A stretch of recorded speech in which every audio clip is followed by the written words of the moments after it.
মায়ের চোখে ঝরলে পানি আল্লাহর আরশ কাঁইপা যায়। কান্দে না যেন মায়, কান্দে না যেন মায়। মায়ের চোখে ঝরলে পানি আল্লাহর আরশ কাঁইপা যায়। কান্দে না যেন মায়, কান্দে না যেন মায়। মায়ের মনে কত কষ্ট জানো না কি ভাই, এই জগৎ মায়ের মতো আপন কেহ নাই। সেই মায়ের কষ্ট কেহ দিও নাই দুনিয়ায়।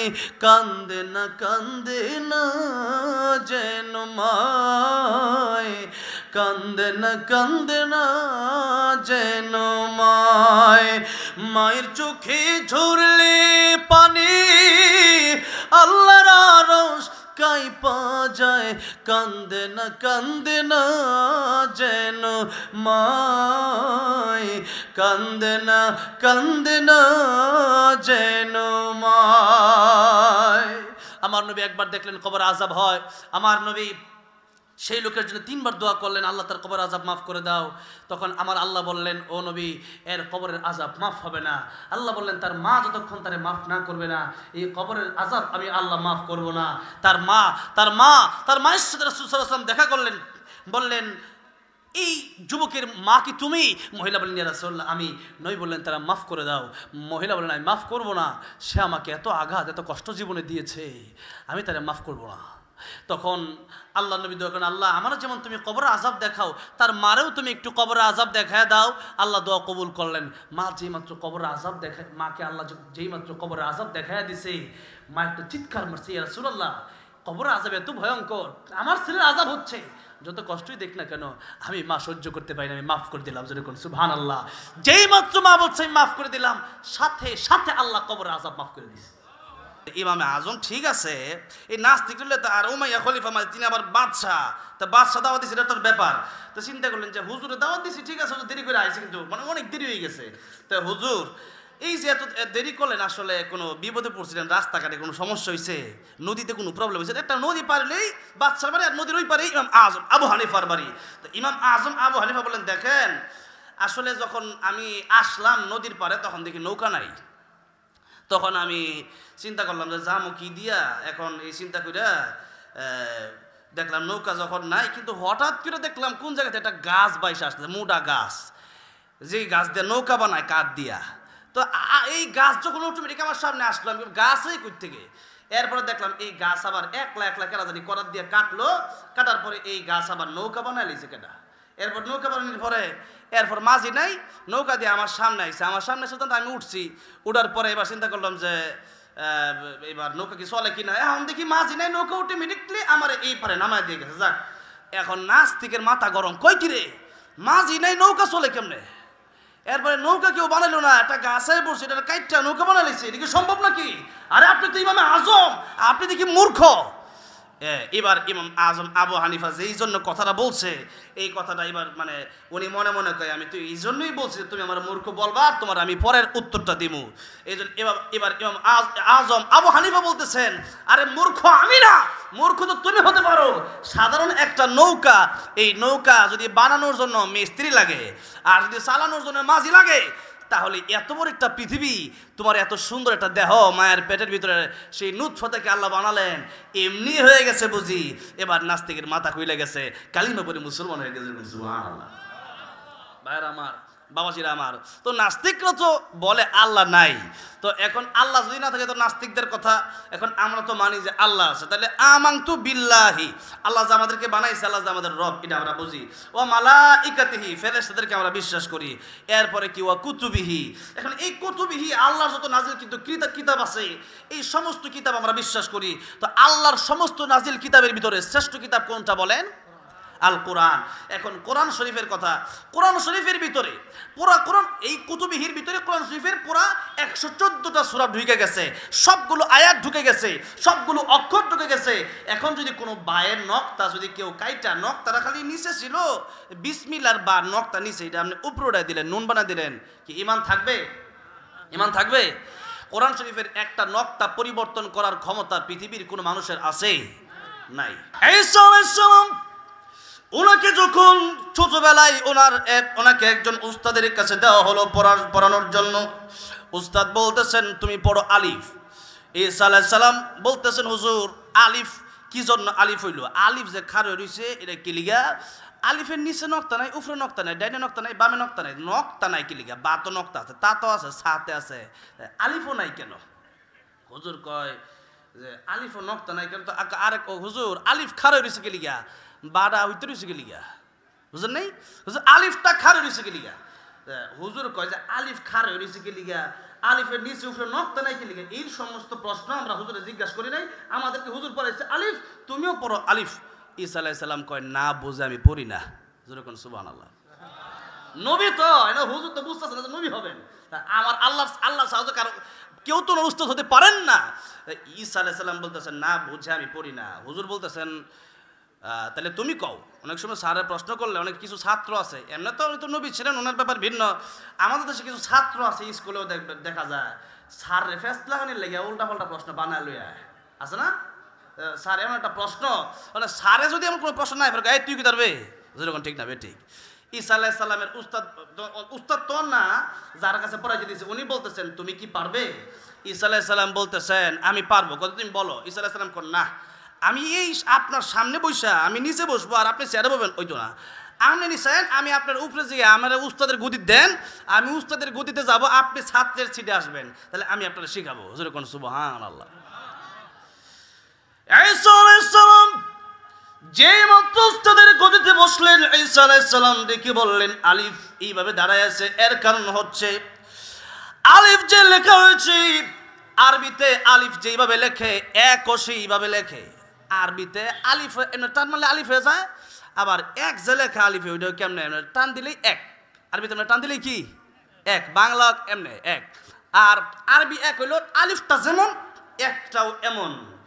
ঈসা আলাইহিস সালাম দেখে বলছেন আলিফটা একের মতো, তার মানে আলিফটা ওয়াহদানিয়াত বোঝায় আমার আল্লাহ এক, কুল হুয়াল্লাহু আহাদ। আলিফ মানে আলিফ যেমন একের মতো দাঁড়ায় আছে, আলিফের সাথে আশেপাশে কোনো নক্তা নাই, বায়ের নিচে নক্তা, তাইর উপরে নক্তা, তার মানে হচ্ছে আল্লাহর সাথে কোনো শরীক নাই। আলিফ দিয়ে বোঝানো হয়েছে আল্লাহ, আলিফ দিয়ে বোঝানো হয়েছে এক, আলিফ দিয়ে বোঝানো হয়েছে ওয়াহদানিয়াত, আলিফ দিয়া বোঝানো হয়েছে লাম ইয়ালিদ ওয়া লাম ইউলাদ। আল্লাহ রাব্বুল আমিনকে কেউ জন্ম দেয় নাই, আর আল্লাহ রাব্বুল আমিন কাউকে জন্ম দেন নাই। আল্লাহর কোনো বাবা মা নাই, আল্লাহর কোনো ছেলে নাই, নাতিপুতি নাই, অর্থাৎ আল্লাহ রাব্বুল আমিন এক আল্লাহ, লা ইলাহা ইল্লাল্লাহ। আল্লাহ রাব্বুল আমিনের সাথে কোনো শরীক নাই, আল্লাহ ছাড়া কোনো মাবুদ নাই, আল্লাহ ছাড়া কোনো ইলাহা নাই। সুবহানাল্লাহ। ঈসা আলাইহিস সালাম বলতেছেন যে এই হইল কারণ যে আলিফ দিয়া আল্লাহ, আলিফ দিয়া ওয়াহদানিয়াত, আলিফ মানে এক, আলিফ মানে হচ্ছে আলিফের নক্তা নাই, মানে আল্লাহর সাথে কোনো শরীক নাই। এইটা বুঝছে আমার পড়তে হইব। হুজুর যিনি ছিলেন উনি কয় ঠিক আছে, তোমাকে পড়ানোর মতো পৃথিবীতে কোনো উস্তাদের যোগ্যতা নাই। আল্লাহু আকবার। নবীদের উস্তাদ, আমার নবীও তো পৃথিবীর কোনো উস্তাদ ছিলেন, আমার নবীর তিনি পড়ালেখা করেন নাই। যখন এই জন্য জিবরাইল আমিন যখন আসছে, যখন বলছে ইকরা, নবী কয় মা আনা বিকারিন, আমি পড়তে পারি না, আমি জানি না, আমি পড়তে পারি না। তো একবার দুইবার তিনবার রাসূল সাল্লাল্লাহু আলাইহি ওয়াসাল্লামকে চাপ দিছে। এরপর যখন বলছে ইকরা বিসমি রাব্বিকাল্লাযী খলাক, পড়েন আপনার প্রভুর নামে যিনি আপনাকে সৃষ্টি করছেন। এবার রাসূল সাল্লাল্লাহু আলাইহি ওয়াসাল্লাম পড়া শুরু করছেন, যেরকম সুবহানাল্লাহ। ভাইয়ের আমার, বাবাজিরা আমার, কিন্তু আল্লাহর নবী বিশ্বনবী রাহমাতুল লিল আলামিন, ওনার জ্ঞান যেখান থেকে শুরু, সারা পৃথিবীর মানুষের জ্ঞান যেখানে শেষ, নবীর জ্ঞান সেখান থেকে শুরু। আমাদের দেশে দেখবেন অনেক সময় মাস্টার্স পাস লোকেরাও, আমাদের দেশে অনেক মুরব্বী আছে পড়ালেখা করে নাই, কিন্তু তাদের আল্লাহ প্রদত্ত কিছু জ্ঞান আছে। দেখবেন মাস্টার্স পাস লোকেরাও মুরব্বীদের সাথে কথা বলে অনেক সময় পারে না, যেরকম ঠিক না বেটি। সাক্ষী সাক্ষী অনেক সময় যায় আদালতে, কোর্টের ভিতরে, শিক্ষা নাই কিন্তু মায়ের ফেস সব জানে। কথার মায়ের ফেস, এটা কিসের মায়ের ফেস? কথার মায়ের ফেস, আল্লাহ প্রদত্ত জ্ঞান। ভাইরা আমার, বাবাজিরা আমার, সেই কাদিয়ানি, গোলাম আহমদ কাদিয়ানি এরপরে 3বার তো মেট্রিক পরীক্ষায় ফেল করছে, মানে পড়ালেখা করছে দুনিয়া শিক্ষকের কাছে। নবীর শিক্ষক তো দুনিয়ার কোনো মানুষ হতে পারে না, তার শিক্ষক যে স্কুলের টিচার ছিল, তাহলে সে নবী হইল কেমনে? যেরকম ঠিক না বেটি? এরপরে বাথরুমে মারা গেছে, যে ব্যক্তি বাথরুমে মারা যায়, আর আমার নবীর কাছে মালাকুল মাউত আজরাইল দরজার বাইরে যেখানে কয় আসসালাতু আসসালামু আলাইকা ইয়া রাসূলুল্লাহ, নবীকে ফাতেমা দেখো তো দরজার বাইরে কেডা সালাম দেয়? ফাতেমা আসমানের উপরে যার মাথা, জমিনে যার পা, আল্লাহু আকবার। সেদিন আজরাইল ফাতেমার সামনে প্রকাশিত হয়েছিলেন। ফাতেমাকে ইয়া রাসূল, আব্বা এ তো বাইরে দেখার, এ তো কোনো কেমন, এই লোক তো কোনোদিন দেখি নাই। নবী কয় হাদা মালাকুল মাউত, এটাই মালাকুল মাউত। ভাইয়ার আমার, বাবাজিরা আমার, এরপরে নবী যে আসলেন, লম্বা চড়া ঘটনা, আজকে ওই ঘটনা কোনো, আজকে আবার একটা মাদ্রাসার বিষয়ে ওয়াজ করবো, কোরআন শিক্ষার বিষয়ে ওয়াজ করবো, তাই ওইদিকে যাব না। আল্লাহ নবীর কাছে তিনবার অনুমতি নিলেন। জোরে কোন কয়বার?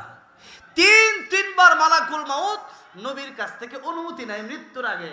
নবীজির সাথে জিবরাইল আমিন আসছে, কত ঘটনা ঘটছে, আল্লাহর সাথে অনেক কথা হয়েছে, এরপরে উম্মতের ব্যাপারে ফয়সালা হয়েছে, এরপরে নবীজি এই দুনিয়া থেকে বিদায় নিছেন। আর হ্যাঁ, বাথরুমটা করে বাইরে যাওয়ার সুযোগ পায় না। বোঝেন নাই?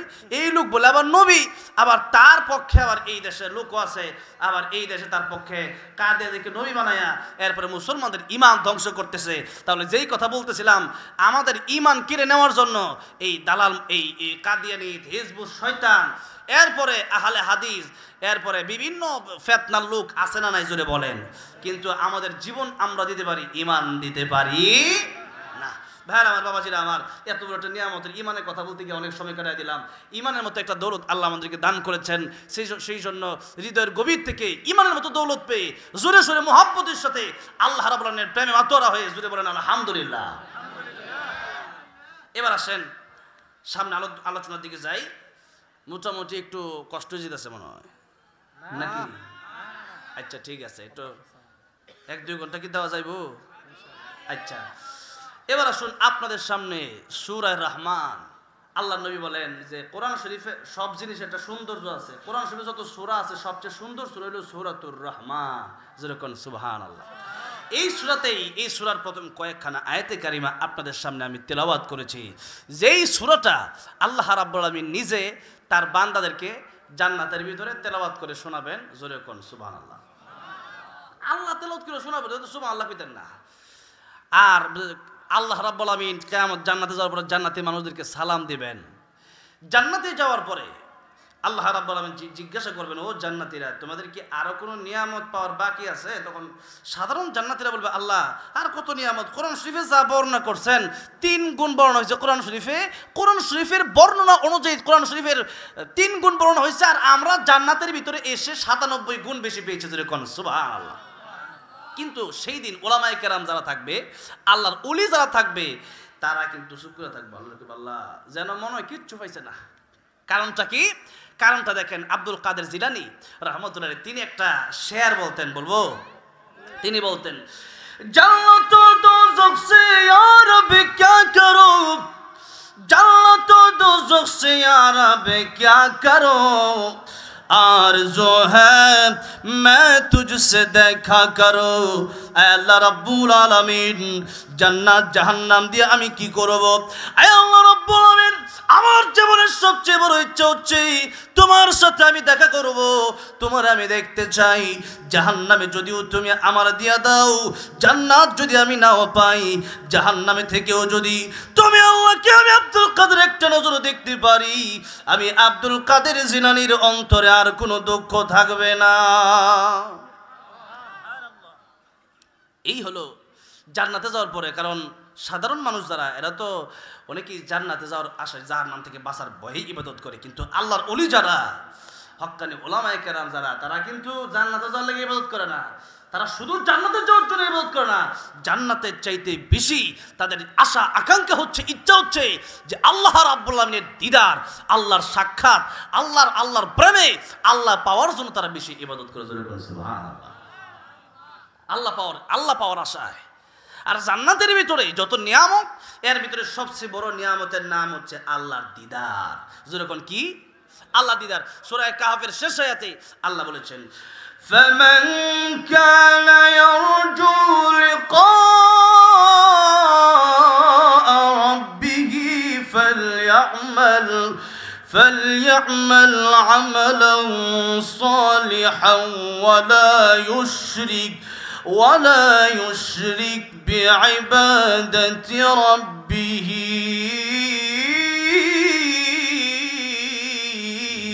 أحدا আল্লাহ বলতেছেন শিরিক মুক্ত নেক আমল যদি কেউ করতে পারে, শিরিক মুক্ত, কি মুক্ত? শিরিক মুক্ত নেক আমল যদি কেউ করে তাহলে সেই বান্দার সাথে আমি জান্নাতে দেখা দিয়ে দিব। জোরে কোন সুবহানাল্লাহ। অনেকে আল্লাহর কাছেও চায়, মাজারে গিয়েও চায়, তো যে বেটা মরে গেছে এবারে দিবে কি? জোরে কোন ঠিক না বেঠে? তাহলে মাজারে যারা যায়, শিরিক যারা করে, দেখেন এই পৃথিবীতে সবচেয়ে বড় গুনার নাম হলো শিরিকের গুনাহ। একটু জোরে কত, সবচেয়ে বড় গুনার নাম কি? শিরিকের গুনাহ। আপনি যদি মনে করেন যে আল্লাহর কি সূরা মানলাম আর নেতা সাহেবের কি সূরা মানলাম, কিসে? আল্লাহ কয় না। আল্লাহ রাব্বুল আলামিন ডেকে বলছেন ওয়ালাকাদ বা'াসনা ফি কুল্লি উম্মাতির রাসূলান আন ই'বুদুল্লাহ ওয়াজতানিবুত তাগুত। আল্লাহ বলতেছেন এই পৃথিবীতে আমি আল্লাহ রাব্বুল আমিন যত নবী রাসূল পাঠিয়েছি তাদেরকে দুইটা দায়িত্ব দিয়ে পাঠিয়েছি। জোরে কোন কয়টা দায়িত্ব? এক নম্বর দায়িত্ব হচ্ছে আনি আবুদুল্লাহ, এক নম্বরে আল্লাহর ইবাদত করতে হবে। আল্লাহ ছাড়া কারো ইবাদত করা যাবে না। জোরে কোন কার ইবাদত করতে হবে? আল্লাহর ইবাদত করতে হবে। দুই নম্বর আল্লাহ কয় ওয়াজতানিবুত তাগুত, তাগুত বর্জন করতে হবে। শিরিক মুক্ত ঈমান প্রয়োজন। জোরে বলেন কি মুক্ত ঈমান? শিরিক মুক্ত। আল্লাহ রাব্বুল আলামিন বলেন কিয়ামতের কঠিন ময়দানে আমি আল্লাহ চাইলে তোমাদের সব গুনাহ মাফ করে দিব, কিন্তু একটা গুনাহ মাফ করব না, এটা হলো শিরকের গুনাহ। ওটা কোন গুনাহ? শিরিক। লোকমান হাকিম আল্লাহ কোরআন শরীফে সূরা নাজিল করছে, তো লোকমান হাকিম ওনার নাম আল্লাহ কোরআন শরীফে নিয়ে বলতেছে যে লোকমান হাকিম ওনার সন্তানকে কিছু নসিহত করলেন, ওইটা তোমরা শোনো। লোকমানের কথা আল্লাহর এত পছন্দ হয়েছে। তো প্রথম কথাটা কি? প্রথম কথা, লোকমান হাকিম তার সন্তানকে নসিহত করতেছেন। وَإِذْ قَالَ لُقْمَانُ لِابْنِهِ وَهُوَ يَعِظُهُ يَا بُنَيَّ لَا تُشْرِكْ بِاللَّهِ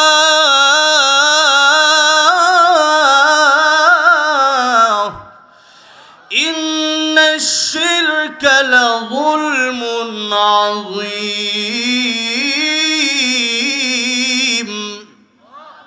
লোকমান হাকিম ওনার সন্তানকে বলছেন, ও সন্তান, শিরিক করিও না। এই দুনিয়ার সবচেয়ে বড় গুনাহ নাম হচ্ছে শিরিক। শিরিকটা কেন সবচেয়ে বড় গুনাহ? কারণ হচ্ছে আল্লাহর সমকক্ষ কাউকে মনে করা, আল্লাহর আইন বাদ দিয়ে, আল্লাহর পূজা বাদ দিয়ে অন্য কারো পূজা করে আল্লাহ বরদাস্ত করতে পারে না। একটা স্বামী যখন তার স্ত্রীকে বিয়ে করলো, দেনমোহর দিয়ে বিয়ে করলো, এরপরে স্ত্রী যদি কয়, মানে রাগ করে বসে থাকে, স্বামী বললো কেন রাগ করছো? কয় আমার যেটা শাড়ি দরকার, খুব পছন্দ ছিল, তুমি কি দিবা? আপনি বলেন দিব না, মানে তুমি আমার একমাত্র স্ত্রী, তোমাকে অনেক ভালোবাসি, স্বামী তোমাকে স্ত্রী শাড়ি দিব, খুশি। আরেকদিন বাইক গেছেন, দেখেন গাল ফুলা বই রয়েছে, তার মানে কি হয়েছে? কয় যে একটা স্বর্ণের চেইন লাগবে। আপনি বললেন ঠিক আছে, টাকা পয়সা বেশি নাই তো, ঠিক দিব না, একটা কিন না, যতটুকু আছে দেখি। এরপরে আরেকদিন বাড়িতে গেছেন, আবার গাল ফুলা বেরোতে। আপনি বললেন যে প্রতিদিন গাল ফুলা না বেরো থেকে কই তার না কি হয়েছে? হ্যাঁ, কয় যে আসলে আজকে যে একটা আবদার, এটা আসলে কেমনে যে কই। আপনি কি হয়েছে কও না? কয় যে দেখেন, টাঙ্গাইল দলাপাড়া তো গাড়াইলের একটা ছেলে আমার খুব পছন্দ, তো এই ছেলেটার সাথে একদিনের জন্য একটু আমি গাজীপুর সাফারি পার্কে ঘুরে আসতে চাই। কি যে এতদিন তো গাল ফোলাইছে, এতদিন তো স্বর্ণের চেন, শাড়ি, নেকলেস যা চাইছে দিছেন, আজকে গাল থাকবো নি? হ্যাঁ, নাকি ঘুষিও মারতারে? কি কইলি না? হ্যাঁ, একজন স্বামী তার স্ত্রী আরেকটা ছেলের সাথে পরকিয়া করবে, আরেকটা ছেলের সাথে যাবে গা, আরেকটা ছেলের সাথে গিয়ে পার্কে ঘুরবে। একটা স্বামী যেমন সহ্য করতে পারে না, নিজের জায়গায় অন্য কোনো ছেলেকে বরদাস্ত করতে পারে না, ঠিক তেমনি ভাবে যেই আল্লাহ রাব্বুল আমিন আমাকে আপনাকে এত মায়া কইরা নিজের কুদরতি হাত দিয়ে আমার চেহারা আপনার চেহারা বানাইছে, ওই আল্লাহ বাদ দিয়ে যখন মাজারে গিয়া সেজদা মারেন, আল্লাহ কই বান্দারে কি করলি তুই এটা, কি করলি তুই এটা। আহা, এরপরে যখন হিন্দুরা কাফেররা যখন এই মূর্তিরে গিয়ে সেজদা দেয়, আল্লাহ কয় আহারে তোরে আমি বানাইলাম, এই মাটি তো আমি বানাইছিলাম, এটা তুই সেজদা দেস।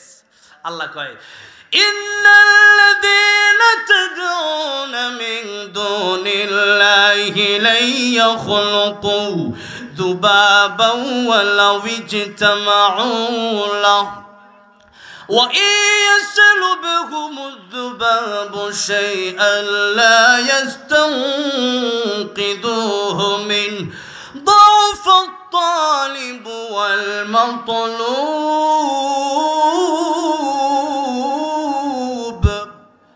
আল্লাহ বলতেছেন আমি আল্লাহকে বাদ দিয়া দুনিয়ার মানুষ যাদেরকে ডাকে এরা তো এমন দুর্বলের, আল্লাহ বলতেছেন দাউফাত তালিব ওয়াল মাতলুব। তালিব মানে যে তলব করে, যে চায়, আর মাতলুব মানে যার কাছে চাওয়া হয়। আল্লাহ কয় দুইটাই দুর্বল। আমরা দুর্বল কিনা বলেন? এখন যদি রুহু বের হয়ে যায়, এই পৃথিবীর কোনো ডাক্তার কোনো বিজ্ঞানিকের ক্ষমতা আছে যে রুহুটা আবার ফিরিয়ে দিবে? জোরবেন আছে? নাই। তাইলে কোন এমন দুর্বলের দুর্বল আমরা? আল্লাহ কইতাছে খুলিকাল ইনসানু দাইফা, মানুষ বড় দুর্বল। আর দুর্বল করে আল্লাহ বানাইছেন কেন? এই যে একটা মনে করেন যে মাহফিলের প্যান্ডেল, এই প্যান্ডেল যাতে খুঁটি দিছে, এটা কি রড সিমেন্ট দিয়ে দিছে নাকি বাঁশ দিয়ে দিছে? কেন বাঁশ দিয়ে দিছে? কারণ যারা এই প্যান্ডেল বানাইছে তারা জানে যে এই প্যান্ডেল কালকা ভাঙা লাগবে, ঠিক না বেটি? তা আল্লাহ লোহা দিয়ে বানায় নাই, মনে করে শক্ত কিনা না যে এক চিরজীবন বেঁচে থাকবো, বিষয়টা এমন নয়, বরং আল্লাহ দুর্বল করে বানিয়েছে। আল্লাহ বলছেন খলিকাল ইনসানু দাইফা, মানুষকে আমি বড় দুর্বল করে বানাইছি। কারণটা হচ্ছে এই দেহটা পোকামাকড়ে খাইলেও পোকামাকড়ও খাইতে পারে, লাশ জিন্দা থাকলে আল্লাহর ইচ্ছা। এটা পোকামাকড় তো বিভিন্ন সময় কবর খুঁজে দেখা যায় লাশ নাই, হাড্ডি গুড্ডি বাইরে রয়েছে। তাহলে এই দেহটাকে শক্তিশালী করে বানায় কোনো লাভ নাই, কারণ এই দেহ থাকবে, এই দেহ পোকামাকড়ে খাবে। তাহলে কি? তাহলে আল্লাহ কয় ইল্লা মান আতাল্লাহ বিকলবিন সালিম, কলব যদি ভালো হয়, ভিতরের অন্তর যদি তোর ভালো হয়, ও বান্দার এই ভিতর যদি তাকওয়া থাকে তোর, আমি আল্লাহর কাছে ওই কলব নিয়ে আয়, দেহ ভালো হওয়ার দরকার নাই। আমরা এখন দেহ সাজাই, চেহারাটা মোটামুটি সাবান ছাড়া তো গোসলই হয় না, এরপরে ফেস ওয়াশ, আলট্রাসাউন্ড, কত কিছু দেই আমরা। এই যে দেই, এইটা কিন্তু বড় কথা না। হযরতে বেলাল কালো, কিন্তু আল্লাহর কাছে হযরতে বেলাল বড় ভালো। কালো কিন্তু আল্লাহর কাছে বড় কালো, কিন্তু আল্লাহর কাছে বড় ভালো।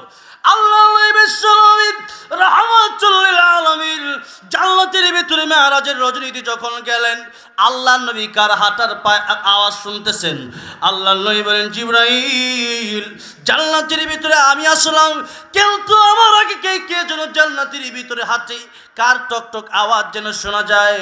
জিবরাইল আমিন বললেন ইয়া রাসূলুল্লাহ, ইয়া হাবিবাল্লাহ, জান্নাতের ভিতরে আপনি এসেছেন ঠিক আছে, আপনার সাথে আর আমি ছাড়া আর কেউ হাঁটে না, কিন্তু হযরতে কালো বেলাল জমিনে হাঁটি, দুনিয়ায় তার হাঁটার আওয়াজ আল্লাহ তরি জান্নাতের ভিতরে এসে পৌঁছে যায়।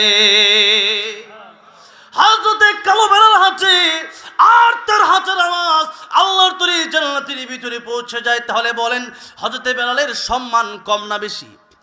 কিন্তু মানুষটা তো গোলাম, কালো, হাবশি।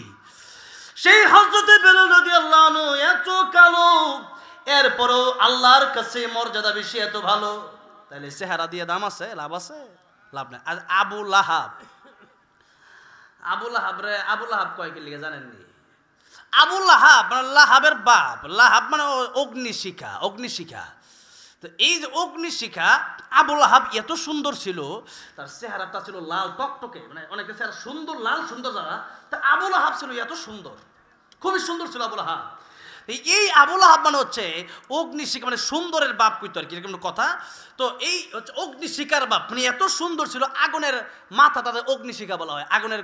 আগুনটা তো হলুদ, আগুনটা কি আর আগুনের উপরে যে থাকে ওইটা হলো একেবারে লাল, আগুনের উপরে যে মাথাটা মোমবাতি যে আগুন ধরে বা ওটা উপরে যে একবার হলো অগ্নিশিখা, ওইটা হলো লাল।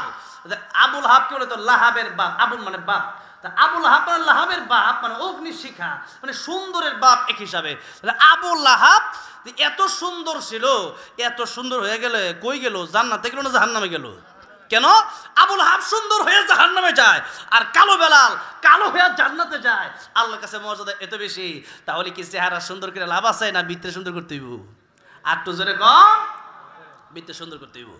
তাই আল্লাহ রাব্বুল আলামিন সূরা হুজুরাতে বলেছেন, ইন্না আকরামাকুম ইনদাল্লাহি আতকাকুম। বান্দারে, আমি আল্লাহর কাছে কালো দিয়ে দলা দিয়ে দামি হওয়া যায় না, লম্বা আর খাটো দিয়ে দামি হওয়া যায় না, আমি আল্লাহর কাছে মোটার চিকন দিয়ে দামি হওয়া যায় না, আমি আল্লাহর কাছে দুনিয়ার গরিব দিয়ে দামি হওয়া যায় না। আমি আল্লাহর কাছে যদি দামি হতে হয়, ইন্না আকরামাকুম ইনদাল্লাহি আতকাকুম, অন্তরের ভিতরে তাকওয়া ঢোকাও, অন্তরের ভিতরে আল্লাহর ভয় প্রবেশ করাও। ইয়া আইয়ুহাল্লাযীনা আমানুত্তাকুল্লাহা হাক্কা তুকাতিহি, আল্লাহকে ভয় করার মতো ভয় করো। আল্লাহকে যারা ভয় করবে আল্লাহর কাছে তারা সবচেয়ে বেশি দামি। এই জন্য কারণ হচ্ছে আল্লাহকে যারা ভয় করে জান্নাতের রাস্তা তাদের জন্য সহজ হয়ে যায়। আর আল্লাহ রাব্বুল আলামিনকে ভয় না করলে সে ব্যক্তিকে পুলিশ র্যাব আর্মি দিয়েও তাদেরকে সোজা করা যায় না। জোরে কোন ঠিক না বেটি? আনফুসানা ওয়া ইল্লাম তাগফির লানা ওয়া তারহামনা لنكونن من الخاسرين رب ارحمهما كما ربياني صغيرا رب ارحمهما كما ربياني صغيرا ربنا لا تزغ قلوبنا بعد إذ هديتنا وهب لنا من لدنك رحمة إنك أنت الوهاب أنا رب العالمين ইয়া আরহামার রাহিমিন। গভীর রাত হয়ে গেছে, আয় আল্লাহ পৃথিবীর বহুধনী মানুষের দরওয়াজা বন্ধ হয়ে গেছে, আয় আল্লাহ এমপি মন্ত্রীর দরওয়াজা বন্ধ হয়ে গেছে, চেয়ারম্যান মেম্বারের দরওয়াজা বন্ধ হয়ে গেছে। আয় আল্লাহ রাব্বুল আলামিন, তোমার দরওয়াজা গভীর রজনীতে খুলে যায়, অতীব গভীর হয় রজনী যখন নীরবে প্রভুর নাম জপিও তখন। আয় আল্লাহ এই গভীর রাতে তোমার প্রিয় বান্দার তোমারে ডাকে। আয় আল্লাহ রাব্বুল আলামিন, গভীর রাত যখন হয়ে যায় তখন তুমি তোমার বান্দাকে ডাকতে থাকো প্রথম আকাশে এসে, আলা মিন মুস্তাগফিরিন ফাগফির লাহু আলা মিন মুস্তারজিকিন ফারযুকহু আলা মিন মুবতালান ফাউআফিয়াহু আলা কাযা আলা কাযা হাত্তা ইয়াতলুআল ফজর। আয় আল্লাহ রাব্বুল আলামিন, তুমি তো গভীর রজনীতে বান্দাকে ডাকো, বান্দারে কার কি প্রয়োজন আমার কাছে চাও, আমি আল্লাহ তোরে মাফ করে দিব। কার কি রিজিকের প্রয়োজন আমি আল্লাহর কাছে চাই। কার মা বাবা নাই, মা বাপের জন্য ক্ষমা চাহা, মা বাপকে মাফ করে দিব। আয় আল্লাহ রাব্বুল আলামিন, আমি গুনাহগার নালায়েক অধম বান্দা, তোমার প্রিয় মানুষদের কিনে আয়, মা হারা বাবা হারাদের নিয়ে আয় আল্লাহ। ডানে বামে দুইজন মানুষের মাও নাই বাবাও নাই, আল্লাহ তাদেরকে দেখলে কি তোমার একটু মায়া লাগে না? আয় আল্লাহ,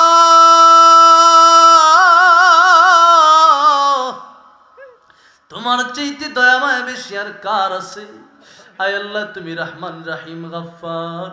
আয় আল্লাহ রব্বুল আলামিন, মা বাবা আয় আল্লাহ তোমার 100 ভাগ আয় আল্লাহ মায়া দয়ের ভিতরে থেকে একটা ভাগ মায়া দয়া আল্লাহ যেই মা বাবাকে দিলা সারা পৃথিবীর মানুষকে দিলা, সেই জনম দুঃখিনী মার বাবার জন্য যদি এত মায়া লাগে,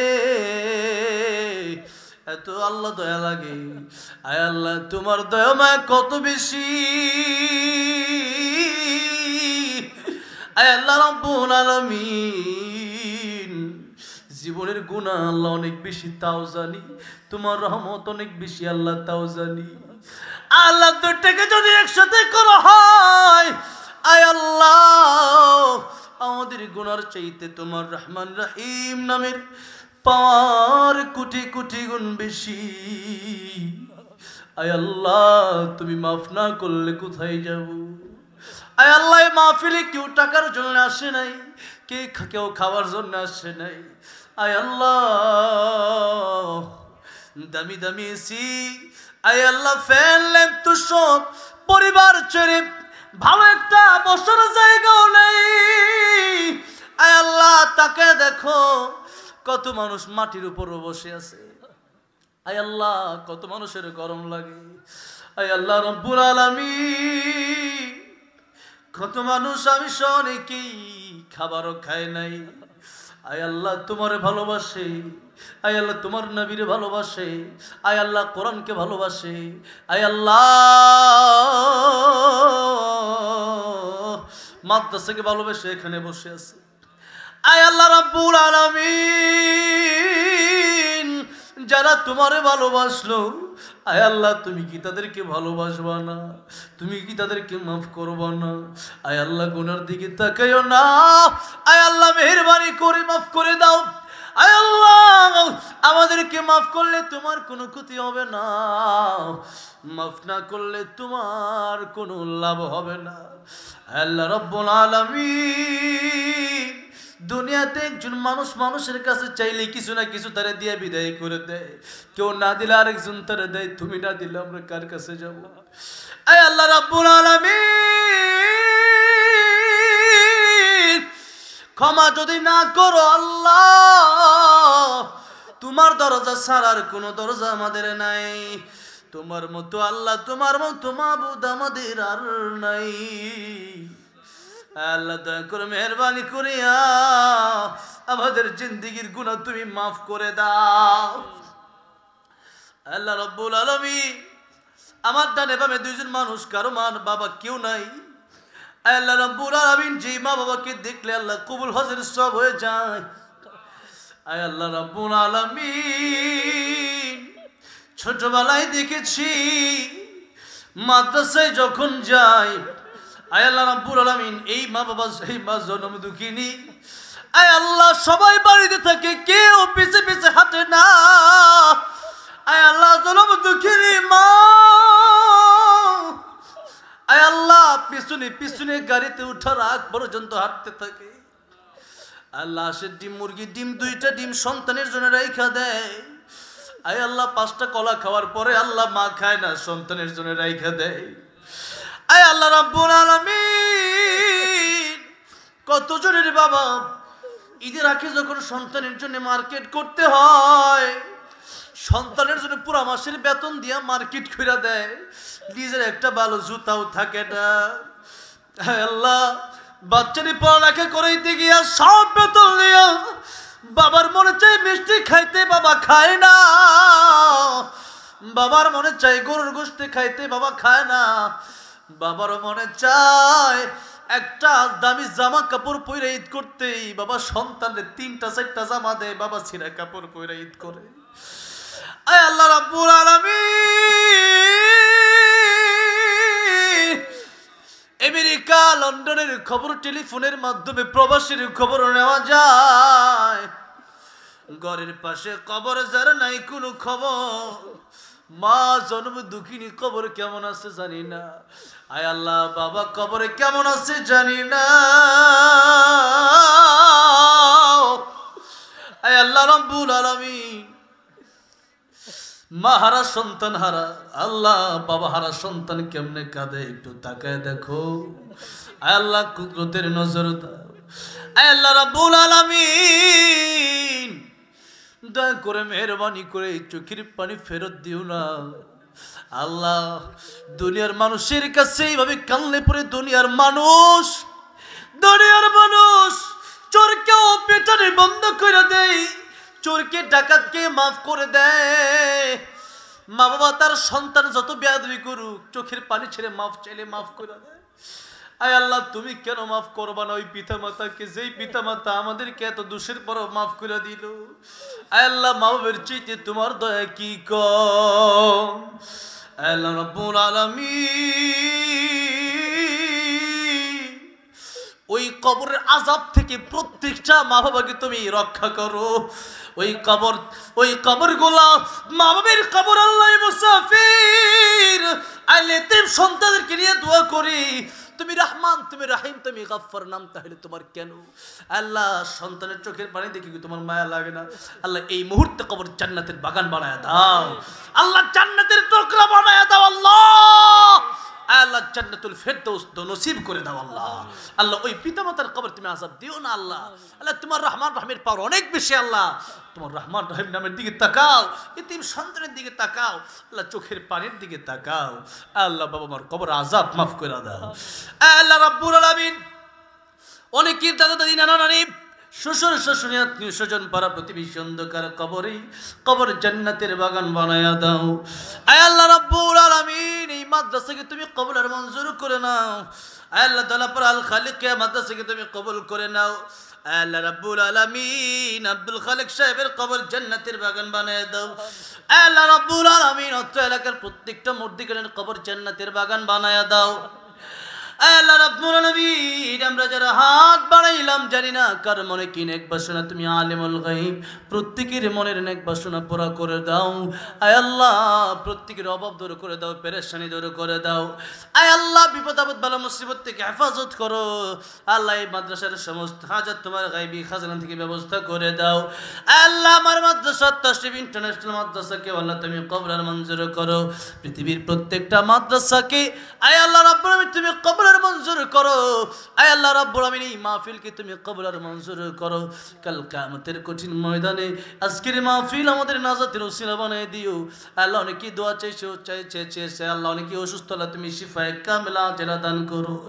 আয় আল্লাহ রাব্বুল আলামিন যে নেক বাসনা দোয়া চেয়েছে আল্লাহ প্রত্যেকের মনের নেক বাসনা তুমি পূরণ করে দাও। আয় আল্লাহ টাঙ্গাইলে তোমার খাস রহমত বরকত নাজিল করে দাও। আয় আল্লাহ রাব্বুল আলামিন